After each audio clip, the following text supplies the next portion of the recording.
Shalom saudara sekalian, bersama saya Romo Albertus Widya Rahmadiputra. Kali ini kita akan kembali mendalami kitab suci di dalam program Kisah Kasih Allah seri yang ke-7. Sebagaimana skema kisah yang sudah Anda mulai pelajari, topik yang akan kita bahas hari ini adalah tentang pecahnya kerajaan Israel.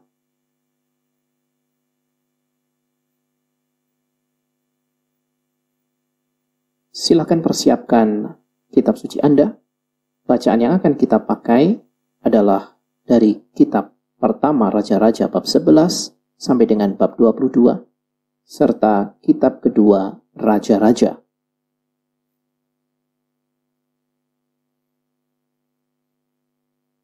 Untuk mempermudah pembelajaran kita, topik akan kita bagi menjadi 3. Yang pertama, kerajaan yang terpecah. Kedua, kerajaan Israel. Dan yang ketiga, kerajaan Yehuda.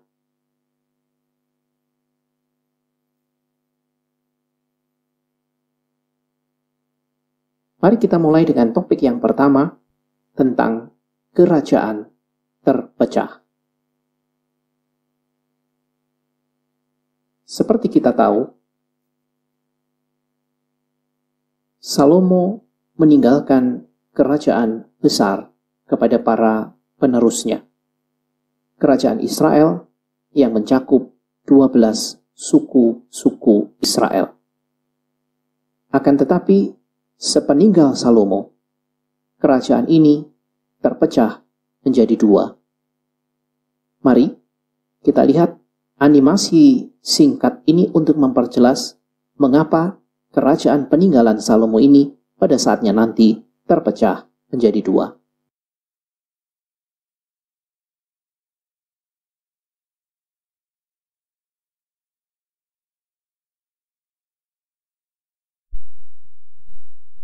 Sepeninggal Daud, Salomo menggantikan menjadi Raja Israel.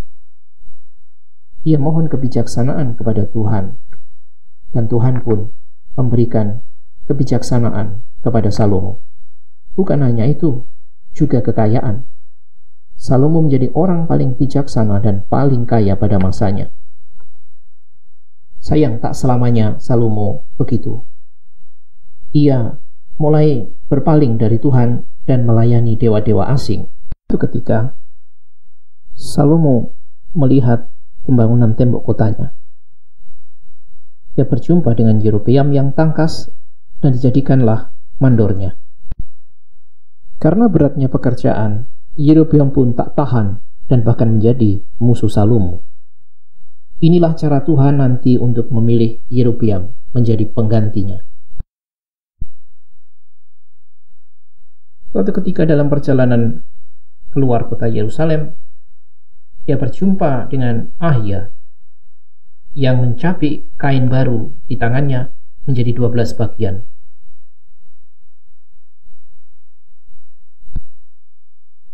Sepuluh cabikan kain diberikan kepada Yerobeam sebagai lambang bahwa Tuhan akan mengambil 10 suku dari tangan Salomo. Itu terjadi karena Salomo tak lagi taat pada kehendak Tuhan. Tuhan sedang menantang Yerobeam untuk hidup benar dan setia pada perintahnya. Jika itu terjadi, Tuhan akan bersamanya dan memberikan tahta atas Israel untuk hari-hari selanjutnya. Saat Salomo tahu nubuat ini, ia berusaha membunuh Yerobeam. Yerobeam pun lari ke Mesir dan baru pulang setelah kematian Salomo. Sesudah kematian Salomo, Rehabiam anaknya menggantikan ayahnya sebagai raja.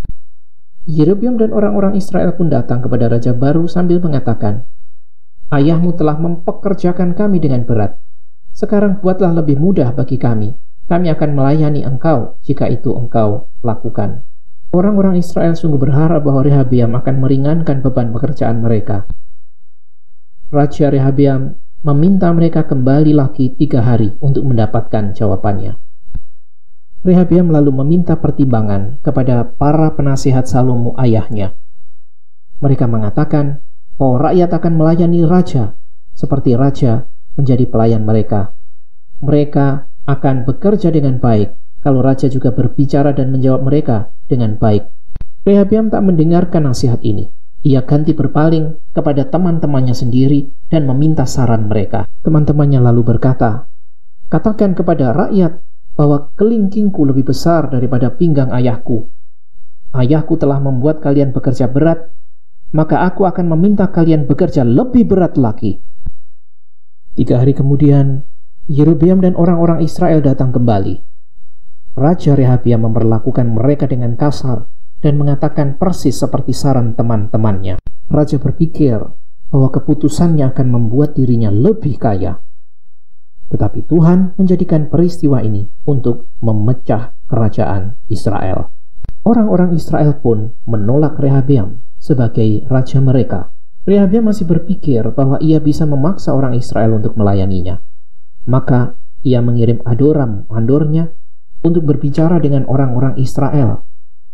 Tetapi mereka melempari sang mandor itu sampai mati. Raja Rehabeam pun dengan susah payah melarikan diri naik kereta ke Yerusalem. 10 suku Israel menolak Rehabeam sebagai raja mereka. Sebagai ganti, mereka mengangkat Yerobeam sebagai raja sebagaimana nubuat Ahia sebelumnya. Di Yerusalem, Rehabeam mengumpulkan 180.000 pemuda dari suku Benyamin dan Yehuda untuk merebut kembali kerajaannya dengan kekuatan militer. Tetapi Tuhan mengutus hambanya, Semaya, untuk mengubah pikiran Rehabeam. Sang nabi mengatakan bahwa Allah telah memecah kerajaan. Allah tak ingin Rehabeam maju berperang melawan Israel. Rehabeam pun mendengarkan firman Tuhan ini dan taat. Sebaliknya di utara, Yerobeam tak mendengarkan Tuhan. Ia membuat 2 patung anak lembu emas untuk beribadah bagi rakyatnya dan meletakkannya di Betel serta Dan.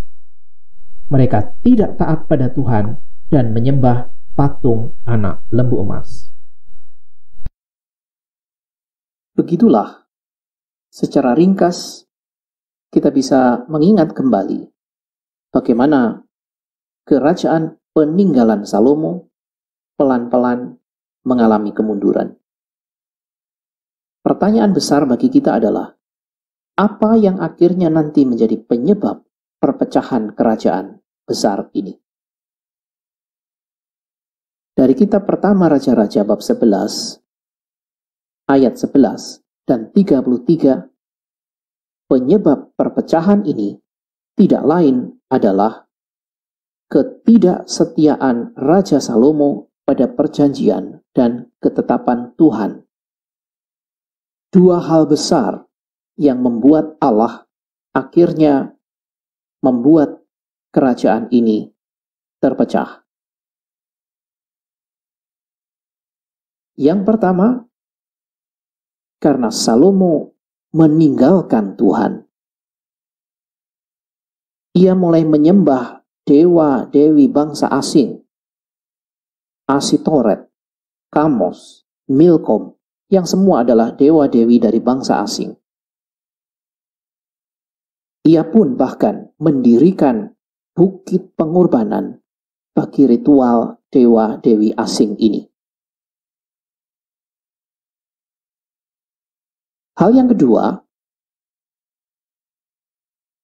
karena Salomo melakukan hal tidak benar di mata Allah. Ia mencintai dan memperistri banyak perempuan asing dari Moab, Ammon, Edom, Sidon, Het. Bahkan dikatakan di dalam kitab pertama Raja-Raja bab 11, Salomo memiliki 700 istri dan 300 gundik. Inilah benih yang nanti membawa perpecahan, penyebab perpecahan kerajaan.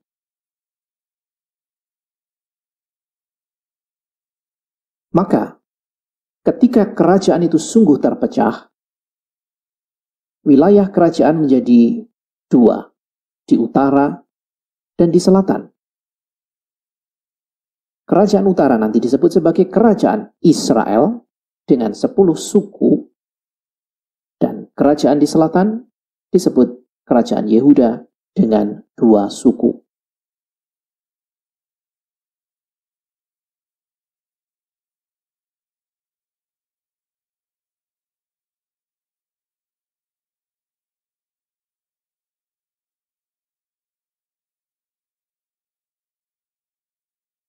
Sekarang kita bisa melihat apa efek perpecahan kerajaan besar peninggalan Salomo ini.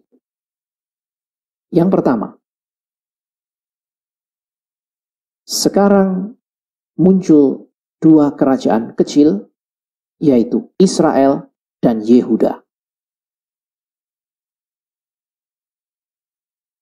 Muncul pula sekarang 2 garis keturunan di masing-masing kerajaan. Banyak wangsa nanti yang akan terjadi di kerajaan utara atau Israel, dan 1 wangsa Daud di kerajaan selatan atau kerajaan Yehuda. 2 ibu kota, 1 Samaria dan yang lain adalah Yerusalem. 2 tempat suci. Di utara akan ada Betel serta Dan, sedangkan di kerajaan selatan ada Bait Allah Yerusalem.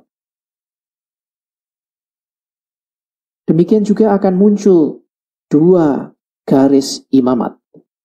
Di utara, para imam tidak lagi dari 1 suku, tetapi muncul dari pelbagai suku tergantung penunjukan manusia, dalam hal ini raja. Sedangkan di selatan, tradisi imamat akan tetap ada pada suku Lewi yang menjadi penunjukan Yahweh sejak awal.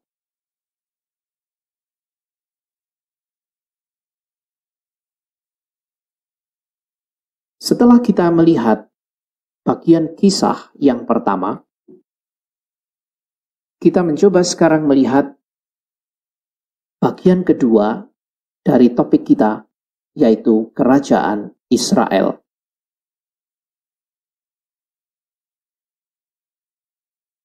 Sebagaimana tadi kita sudah melihat, di utara, kerajaan Israel akan mencakup suku Sebulon, Isakar, Asher, Naftali, dan Manasye, Efraim, Ruben, dan Gad, plus beberapa anggota dari suku Lewi.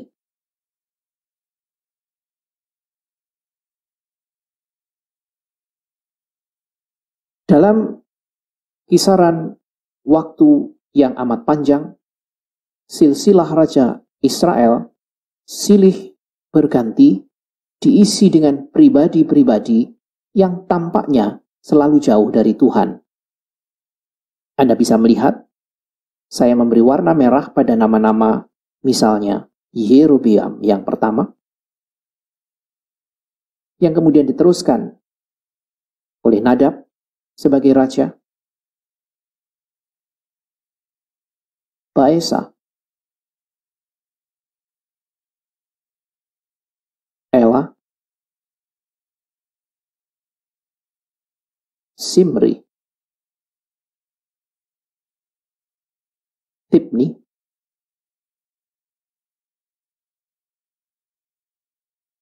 demikian juga Omri, Ahab, Ahasya, Yoram, Yehu, Yoahas, Yoas,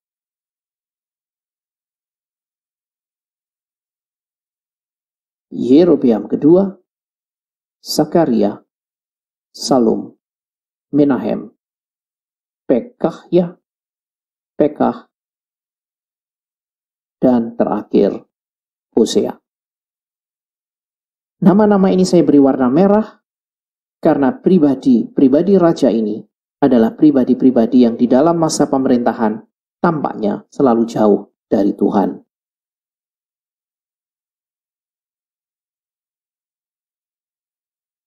Di Israel atau Kerajaan Utara, kita memiliki 21 nama raja yang tadi kita lihat secara sepintas. Sekarang kita akan lihat secara singkat profil para raja ini. Kita mulai dari yang pertama, Yerobeam. Ia memerintah Kerajaan Utara selama 22 tahun, dan ialah yang mengawali pemberontakan sehingga terbentuk Kerajaan Israel di utara. Penggantinya adalah Nadab, anak Yerobeam. Ia memerintah selama 2 tahun. Baesa kemudian menggantikannya dan memerintah selama 24 tahun, seorang pribadi yang jahat karena menyembah berhala. Pengganti berikutnya adalah Ela. Tidak lama karena ia juga memerintah selama 2 tahun, dengan situasi pemerintahan yang tidak stabil, bahkan sampai mengalami kudeta dan perang sipil. Simri melanjutkan dengan memerintah hanya selama 7 hari, karena kemudian ia mati bunuh diri. Ialah yang membunuh Ela, raja sebelumnya. Selanjutnya, Omri sebagai penggantinya memerintah selama 12 tahun. Omri lah yang nanti membangun ibu kota Samaria. Diteruskan oleh Ahab, cukup lama memerintah selama 22 tahun. Ia menikah dengan Isabel, dikisahkan membangun kuil berhala dan patung Dewi Asyera yang telanjang. Karena sifat-sifat buruknya ini, kerajaan mengalami penghukuman dengan masa kekeringan selama 3 tahun. Ahab meninggal di dalam perang, dan di dalam Kisah 1 Raja bab 20 dikisahkan bagaimana ia berkeras hati meskipun sudah diberi mujizat melalui Nabi Elia dan Elisa. Penggantinya Ahazia memerintah selama 2 tahun. Seperti Yerobeam, ia pun menyembah Baal. Saudara Ahazia menggantikan memerintah selama 12 tahun, yaitu Yoram. Hal jahat tetap dilakukan dengan menyembah Baal, sehingga ia akhirnya tewas dibunuh oleh Yehu. Yehu, sang pembunuh yang menggantikannya, akhirnya juga dibunuh oleh orang suruhan, dilemparkan dan dibiarkan mati dimakan anjing. Yehu memutus dinasti Ahab, membersihkan keluarga Ahab dan pendukungnya. Yehu dianggap berdosa karena ia membiarkan tempat pemujaan di Dan serta di Betel. Penggantinya adalah Yoahaz.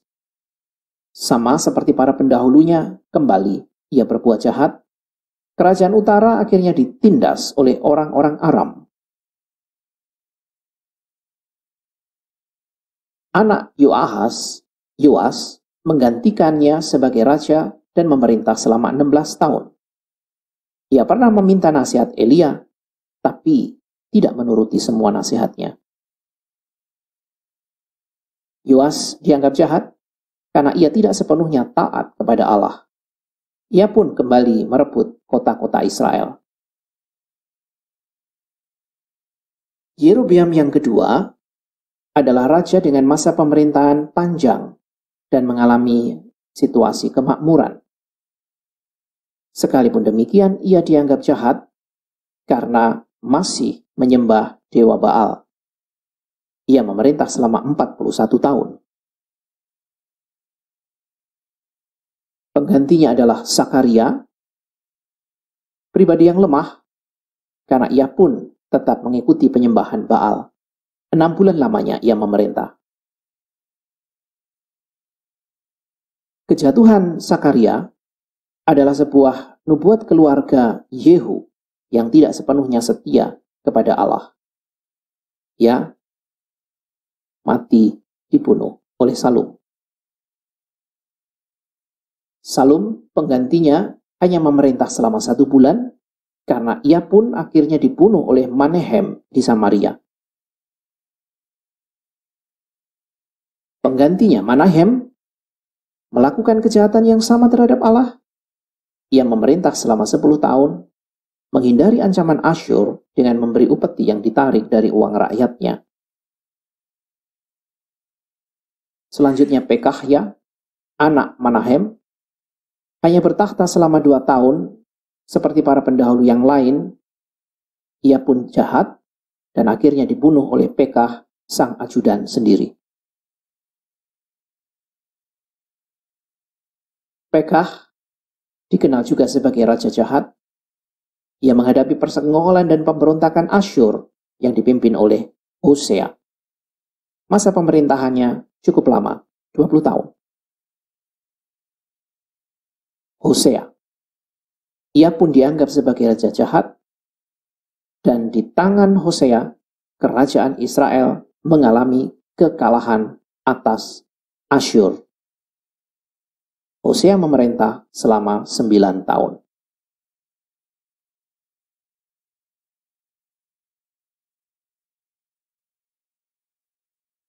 Topik berikutnya adalah tentang kerajaan Yehuda yang berasal dari selatan.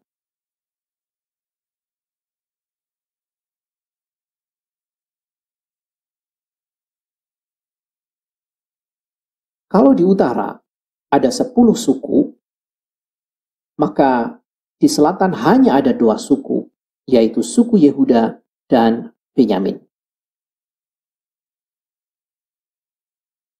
Silsilah Raja Yehuda dimulai dengan Rehabeam, yang kemudian digantikan oleh Abia, seterusnya Asa, Yosafat, Yoram, Ahasya, Atalya,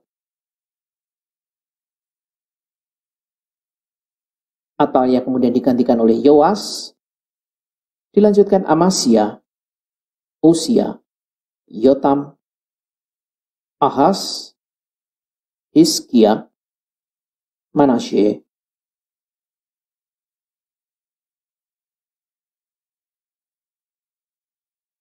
Amon, Yosia, Yoahaz, Yoyakim, Yoyakin, Sedekia, dan akhirnya pada tahun 586 kerajaan Yehuda dikalahkan oleh kekaisaran Babilonia.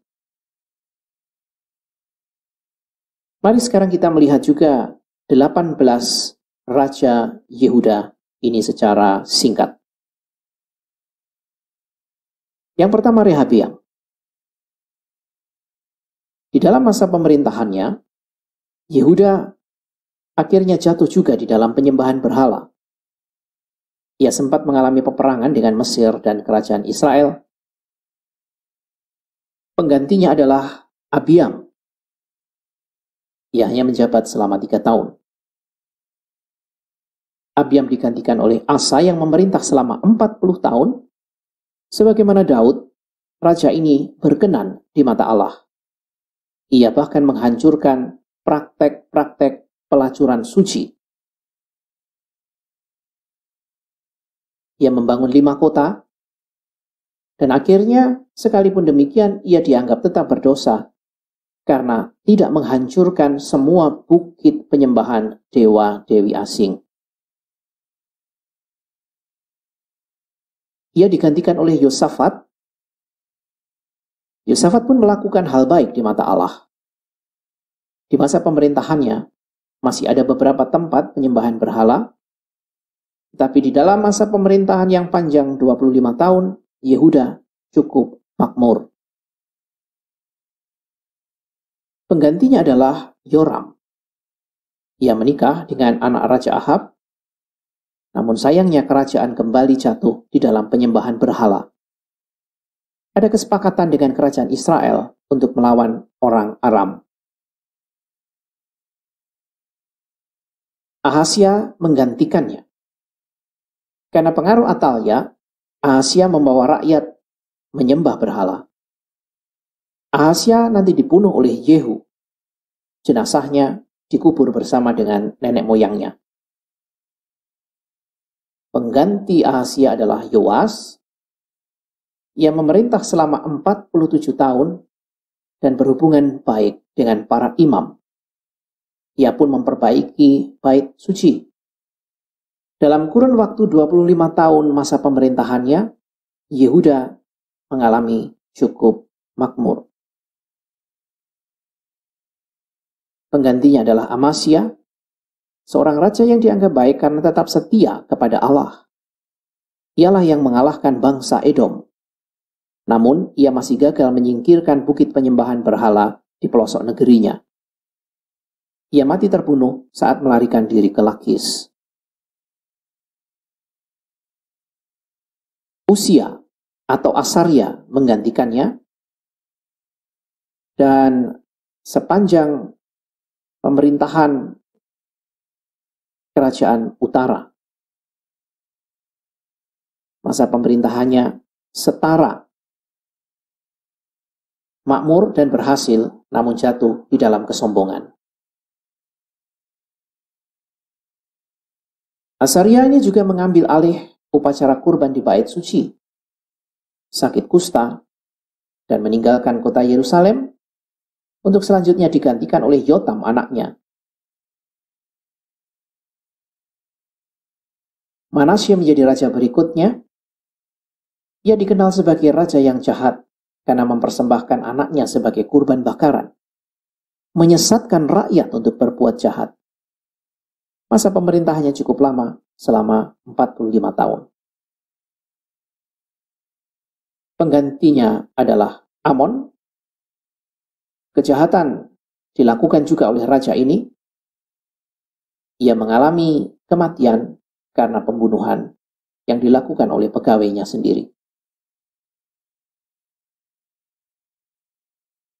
Yosia, anak Amon, kemudian menggantikan.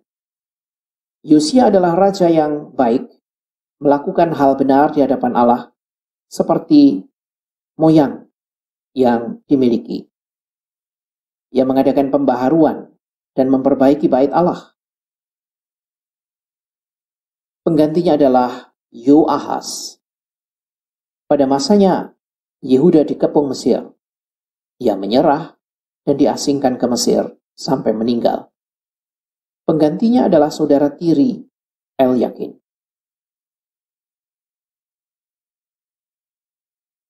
Elyakin atau Yoyakim inilah yang berhadapan dengan Babel, dan ia pun pada akhirnya harus takluk terhadap Babel. Selama 3 bulan masa pemerintahannya yang singkat, akhirnya ia dibuang ke Babel bersama dengan seluruh keluarganya, istri-istri, dan pegawai istana. Raja terakhir keturunan Daud adalah Sedekia. Pada zamannya, Yerusalem akhirnya dikepung dan kuil-kuil dibakar. Sedekia buta dan dibawa ke pembuangan. Demikianlah saudara, secara ringkas kita melihat perjalanan 2 kerajaan yang merupakan hasil pecahan kerajaan besar peninggalan Daud dan Salomo. Kalau kita mencoba melihat kembali keruntuhan kerajaan Israel dan Yehuda, maka kita bisa menarik beberapa poin penting mengapa mereka mengalami keruntuhan. Kedua kerajaan, baik kerajaan Israel maupun kerajaan Yehuda, akhirnya memang runtuh karena dihancurkan oleh bangsa asing. Israel dihancurkan oleh Asyur, sementara Yehuda dikuasai Babilonia. Namun sebagai bangsa pilihan Allah, Israel hancur karena mereka tidak setia kepada Allah. Mereka melakukan banyak dosa terhadap Allah, bahkan hidup menurut adat istiadat bangsa asing, dan para rajanya pun menetapkan bukit penyembahan berhala.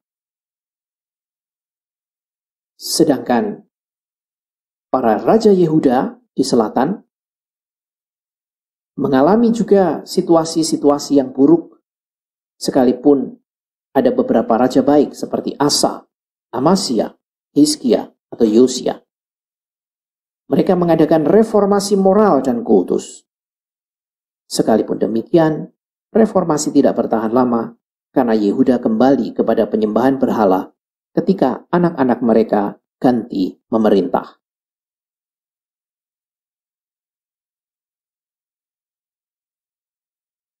Saudara sekalian, setelah kita mencoba menelusuri jejak-jejak perjalanan baik kerajaan Israel maupun kerajaan Yehuda,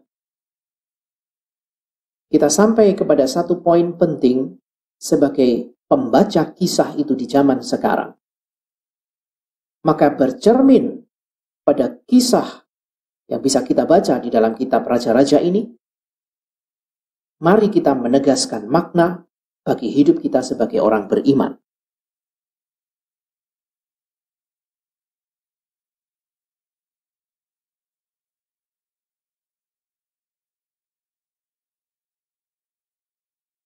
Tiga hal bisa kita pelajari ketika kita menelusuri kisah kerajaan-kerajaan ini. Agar kita bisa belajar semakin percaya dan taat kepada Tuhan, kita diajak untuk mendengarkan suara Tuhan, berbicara kepadanya di dalam doa-doa kita, dan lebih lagi membaca firman-Nya.